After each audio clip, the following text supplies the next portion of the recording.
हरे कृष्णा दोस्तों, YouTube channel Akhouri Vineet में स्वागत है। और आज हम बात कर रहे हैं लोकनायक जयप्रकाश नारायण जी के बारे में।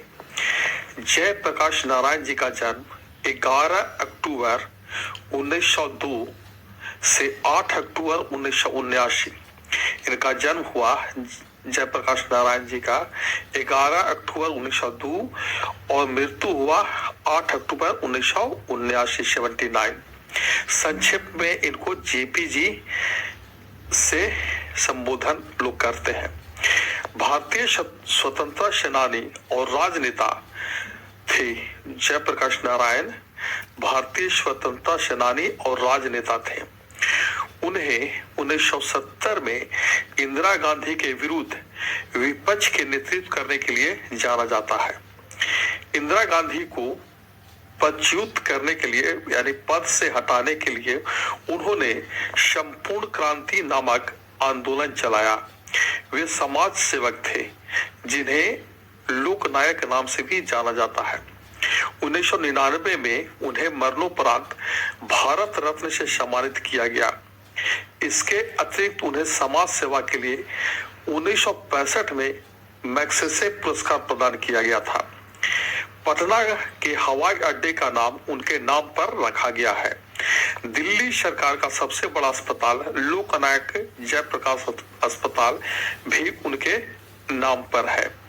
अब आइए जानते हैं कुछ इनके पहलू के बारे में। शिक्षा। पटना में अपने विद्यार्थी जीवन में जयप्रकाश नारायण ने स्वतंत्रता संग्राम में हिस्सा लिया। जयप्रकाश नारायण बिहार विद्यापीठ में शामिल हो गए, जिससे युवा प्रतिभागी युवाओं को प्रेरित करने के लिए डॉक्टर राजेंद्र प्रसाद और सुप्रसिद्ध गांधीवादी डॉक्टर अनुग्रह नारायण सिन्हा द्वारा स्थापित किया गया था, जो गांधी जी के एक निकट सहयोगी रहे और बाद में बिहार के पहले उप मुख्यमंत्री सह वित्त मंत्री रहे।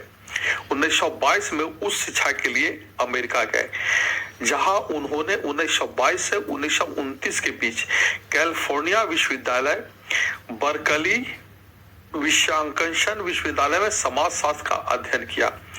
महंगी पढ़ाई के खर्चों का वहन करने के लिए उन्होंने खेतों, कंपनियों और रेस्तरां में काम किया। वे मार्क्स के समाजवाद से प्रभावित हुए। उन्होंने एमए की डिग्री हासिल की। उनकी माता जी की तबीयत ठीक न होने के कारण वे भारत वापस आ गए और पीएचडी पूरी नहीं कर सकते।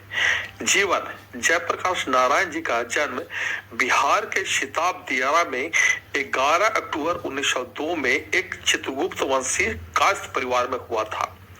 बिहार ब्रिज किशोर प्रसाद की पुत्री प्रभावती के साथ इनका विवाह अक्टूबर 1920 में हुआ। वे डॉक्टर राजेंद्र प्रसाद और सुप्रसिद्ध डॉक्टर अनुग्रह नारायण सिन्हा द्वारा स्थापित बिहार विद्यापीठ में शामिल हो गए। 1929 में जब वे अमेरिका से लौटे, भारतीय स्वतंत्रता संग्राम तेजी पर था। उनका संपर्क गांधी जी के साथ काम कर रहे जवाहरलाल नेहरू जी से हुआ। वे भारतीय स्वतंत्रता संग्राम के हिस्सा बने। 1932 में गांधी, नेहरू और अन्य महत्वपूर्ण कांग्रेसी नेताओं के जेल जाने के बाद उन्होंने भारत में अलग अलग हिस्सों में संग्राम का नेतृत्व किया। अंततः उन्हें भी मद्रास में सितंबर 1932 में गिरफ्तार कर लिया गया और नासिक के जेल में भेज दिया गया। यहाँ उनकी मुलाकात मीनू मशानी, अच्युत पटवर्धन, एनसी गोरे, अशोक मेहता, एमएन दांतवाला, चार्ल्स मार्के-हंसन और सीके नारायण स्वामी जैसे उत्साही कांग्रेसी नेताओं से हुई। जेल में इनके द्वारा की गई चर्चाओं ने कांग्रेस सोशलिस्ट पार्टी सीएसपी को जन्म दिया। सीएसपी समाजवाद में विश्वास रखती थी। जब कांग्रेस ने 1934 में चुनाव में हिस्सा लेने का फैसला किया तो जेपी और सीएसपी ने इसका विरोध किया।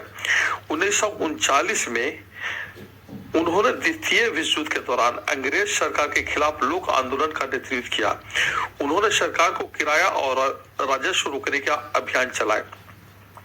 टाटा स्टील कंपनी में हड़ताल करा के यह प्रयास किया कि अंग्रेजों को इस्पात न पहुंचे। उन्हें गिरफ्तार कर लिया गया और 9 महीने की कैद की सजा सुनाई गई।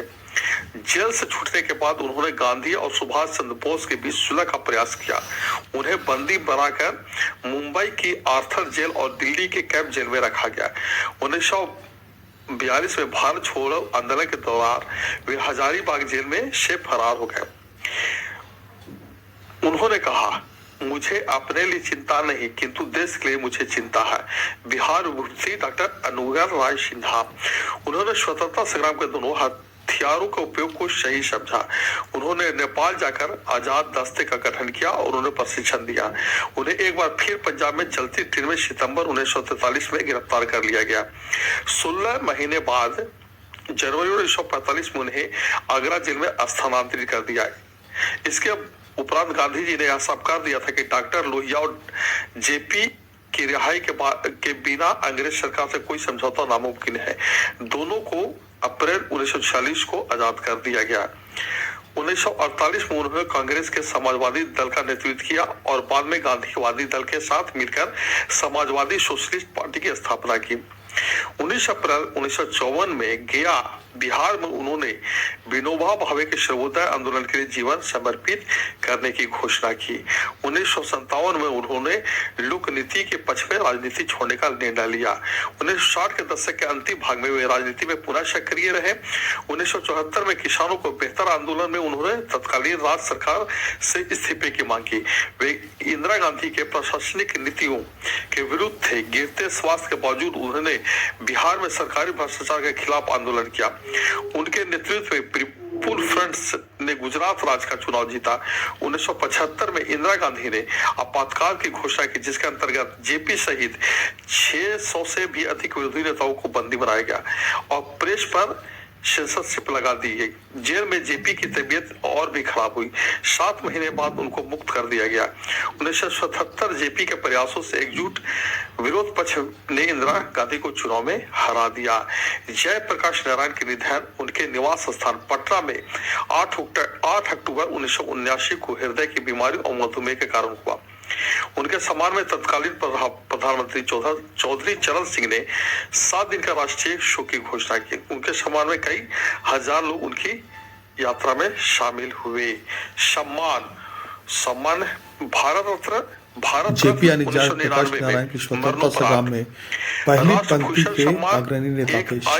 सेनानी होने के बाद 1954 में उन्होंने बिहार के विनोबा भावे के सर्वोदय आंदोलन पर जीवन को समर्पित किया। उन्होंने लोकनीति के पक्ष में राजनीति छोड़ने का फैसला लिया। 1960 के दशक में वह राजनीति में फिर से सक्रिय हो गए। जयप्रकाश नारायण की निगाह प्रधानमंत्री इंदिरा गांधी की सरकार एक लोकतांत्रिक देश भर में संपूर्ण क्रांति के जनक प्रतिष्ठित भाषण में कह रहे थे कि भ्रष्टाचार बेरोजगारी दूर कर रहा है।